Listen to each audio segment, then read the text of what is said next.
Hello, welcome to Castanet's Week in Review. It's your host here, Braden Ursel, and I've got all the juicy details on the best stories that happened throughout the Okanagan this week.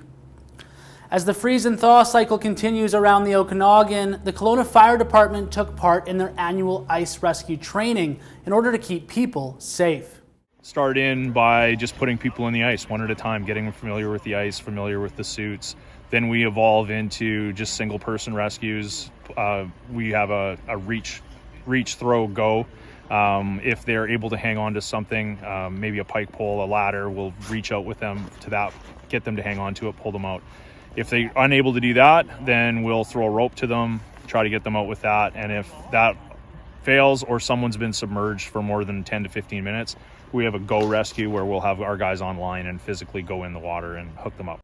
If you're alone and fall into the water, the fire department says to try to get back to where you first fell in, get your arms up, pull forward, and roll away from the hole once you get out.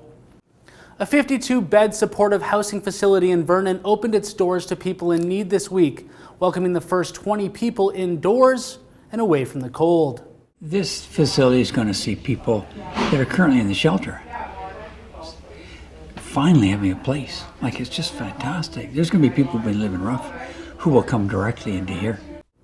The unit is run by Turning Point's Collaborative Society, which says they plan to fill the facility by the end of January, with around-the-clock staff ready to work.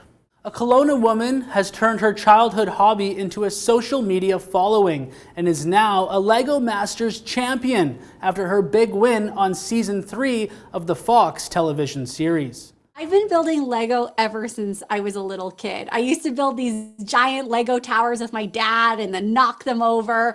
And it's just really been in the last couple years that I've continued building with Lego. I was working on my Millennium Falcon set that you see behind me, and I didn't want to stop what I was doing. I was enjoying it so much. So I decided to live stream the process, and my community and everyone watching loved it so much that they were like, we want to see more of this. And it just kind of took off from there, and I kept building Lego. With a partner, Roy outlasted the rest of the competition to snag the $100,000 grand prize, and she plans to continue live streaming and developing her next show in the near future.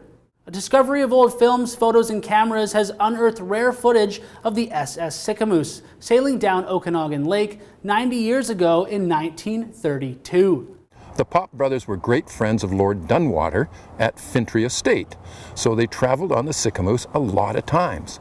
And it was just very, very fortunate in the winter of 1932 that Louis decided to take this 16mm movie.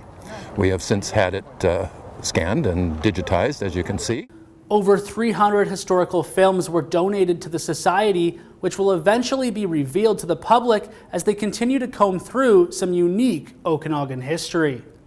That's everything you need to know for Castanet's Week in Review. I'm Braden Ursel.